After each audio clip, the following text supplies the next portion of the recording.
안녕하세요. 알아두면 쓸데있는 역사지리산책의 은강쌤입니다. 자, 오늘은 역사지리산책 7번째 시간인데요. 우리가 지난 시간에는 3회차에 걸쳐서 조선을 알아봤어요. 첫 번째는 조선시대의 기틀을 마련한 왕들, 그래서 태조, 태종, 세종, 그리고 세조, 성종까지 알아봤고요. 두 번째는 조선시대의 양란, 병자호란과 그 다음에 임진왜란을 겪은 왕, 선조와 광해군, 인조. 그래서 그 임진왜란과 병자호란에 대해서 좀 알아봤죠. 세 번째, 마지막은 조선 후기 개혁을 이끈 성군이라고 해서 인조 이후에 효종, 현종, 숙종, 경종이 있지만 이 앞에 다 그냥 뛰어넘었고 영조와 정조를 기준으로 이제 알아봤었어요. 원래 이렇게 해서 세 차시로 조선을 마무리 지으려고 했는데 우리 친구들이 알다시피 조선은 총 몇 년 동안 이 조선 왕조가 이어졌죠? 엊그제 선생님이 수업을 하면서 선생님 그 아들이랑 선생님 그 아들 친구들한테 조선 왕조는 총 몇 년이었을까요? 하고 질문을 했더니 30년, 60년, 막 100년 이렇게 나와요. 우리 친구들한테는 30년이나 60년도 엄청나게 긴 시간처럼 느껴지나 봐요. 조선은 100년도 아니고요. 200년도 아니고요. 500년이에요. 자그만치 500년. 전 세계적으로 봤을 때 이렇게 500년 동안 한 왕조가 이루어진 케이스는 정말 드물다고 해요. 그래서 이 조선이라는 500년의 왕조 시기를 단딸랑 3번으로 끝내려고 하니 너무너무 아쉬워서 마지막으로 한 번 더 하려고 해요. 오늘의 주제는 또동 바로 세도 정치와 삼정의 문란이에요. 세도 정치는 뭐고 삼정은 또 뭘까요? 되게 어려운 말이죠. 선생님과 한번 차근차근 알아보도록 할게요. 자, 우리 지난 시간에 했던 영조와 정조, 이 두 왕의 탕평 정치로 인해서 왕권이 이제 정말 안정화되고 강화되는 모습을 막 보이기 시작했는데 이를 어쩌나 정조가 생각보다 빨리, 그것도 후사 없이, 즉 아들 없이 사망을 해버려요. 정조의 사망 이후에 조선은 점점 내리막길을 걷기 시작을 해요. 자, 정조 이후의 조선의 상황을 보면요. 방금 얘기한 것처럼 아들 없이 죽었다 그랬죠? 죽었다고 표현하면 그러겠다. 왕이니까. 아들 없이 일찍 사망하게 되죠. 예전에 조선시대는 장자 위주로 이렇게 왕위를 물려받았잖아요. 장자가 없는데 뭐 둘째가 있을 수는 없지만 어쨌든 아들이 어쨌든 간에 있어야 되는데 아들 없이 사망을 하게 되면서 11살에 어린 왕을 이제 막 즉위를 시켜요. 주변에 반계에서 친척들 중에서 찾았겠죠. 바로 그 왕이 정조 다음의 왕인 순조예요.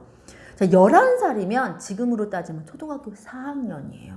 자, 여러분이 초등학교 4학년이라면 초등학교 4학년 때 왕이 됐다면 어떻게 했겠어요? 잘할 수 있겠어요? 자신의 마음대로 막 뜻을 이룰 수 있을까요? 아니죠. 우리가 지금 현재 어린 나이에 부모님의 보호를 받듯이 왕들도 마찬가지예요. 아직은 너무나 어린 나이였던 11살의 순조는 영조의 아내였던 정순왕후가 대신 정치를 하는 수렴청정을 하게 돼요. 자, 여기서 수렴청정이라는 건 뭐냐면요. 들이을 수, 발염, 들을 청, 그리고 나라 다스릴 정이에요. 우리 사극 보면 이렇게 중전이나 뭐 왕후나 좀 나이 드신 대비 앞에 이렇게 살짝 흐릿하게만 그 사람이 보이게 하는 발을 이렇게 쳐놓죠. 지금은 이제 뭐 블라인드나 뭐 커튼 뭐 이런 거를 치긴 하지만 옛날에는 이렇게 앞에 약간 햇빛을 가리는 이런 걸 쳤었어요. 그걸 발이라고 하거든요.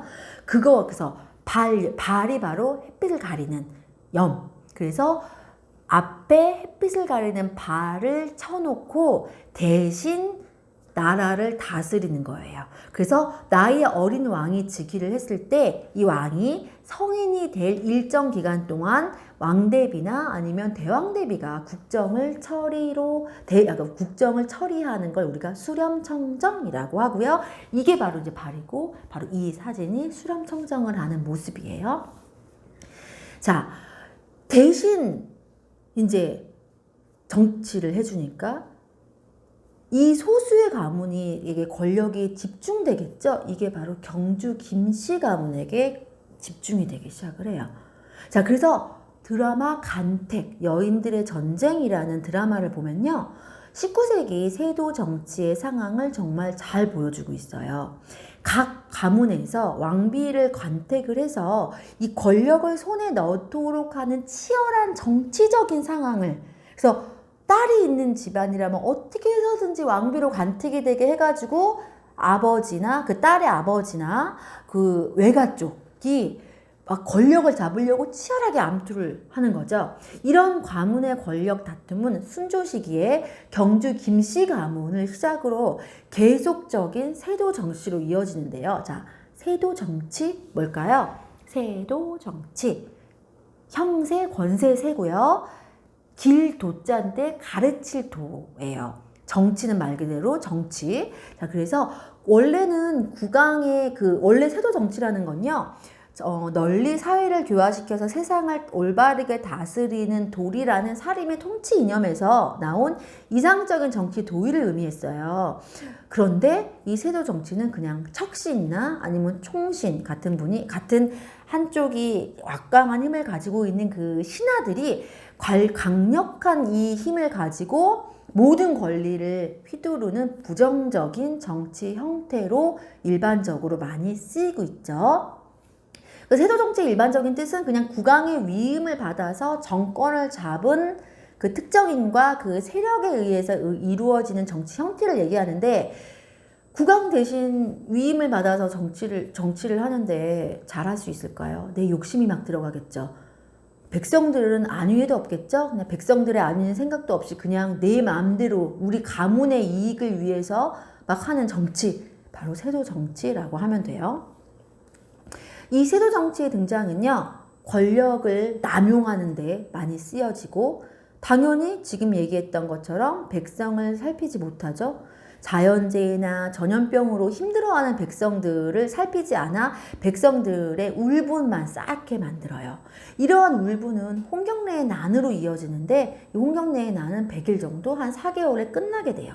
홍경래의 난은요, 세도 정치가 이루어져서 나라가 혼란한 데다가 자연재해, 흉년, 전염병 이런 거까지 겹치면서 농민들이 살아가기가 매우 힘든 시기가 돼요. 근데 당시에 몰락한 양반이었던 홍경래가요, 평안도 지역에 대한 차별 대우, 지나친 세금, 탄관오리의 수탈 이런 것들을 견디지 못해서 반란을 일으켜요.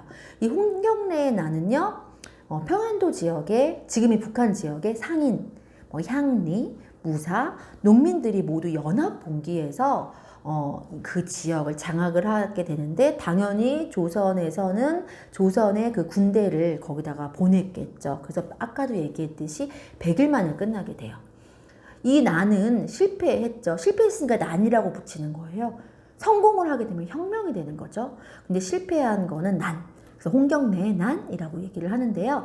이 난은 물론 실패를 하긴 했지만 많은 농민과 노동자들이 자발적으로 참여를 해서 조선에게 저항을 했다는 거에 굉장히 큰 의미가 있어요. 왜냐하면 그 전까지만 해도 조선시대는 신문사회였기 때문에 나라에 저항한다는 건 생각할 수도 없었어요. 어떻게 감히 나라에 저항을 해? 나라님이 하시는 일에, 그쵸? 근데 이때 농민들, 일반 평민들이 나라에 저항을 하기 시작을 했다는 그거에 큰 의의를 두고 있다라는 거죠. 자, 순조 다음에는 헌종이 왕이 되는데요. 앞에서 순조가 몇 살에 왕위에 올랐다 그랬죠? 11살이라 그랬죠? 자, 근데 헌종은 더 심해요. 8살에 오르게 돼요. 8살은 지금으로 치면 초등학교 1학년이에요. 초등학교 1학년이 뭘 알겠어요. 그쵸? 이 조선의 역사상 가장 어린 왕이 되는 거죠. 순조와 마찬가지로 당연히 보호가 필요했겠죠? 그래서 이때는 할머니인 안동 김씨 가문의 순원 왕후가 수렴청정을 대신해요. 이건 영화 명당에도 묘사가 되고 있는데요. 세도 가문의 이런 욕심, 권력 욕심이 굉장히 잘 드러나는 장면들이 드러나 있어요.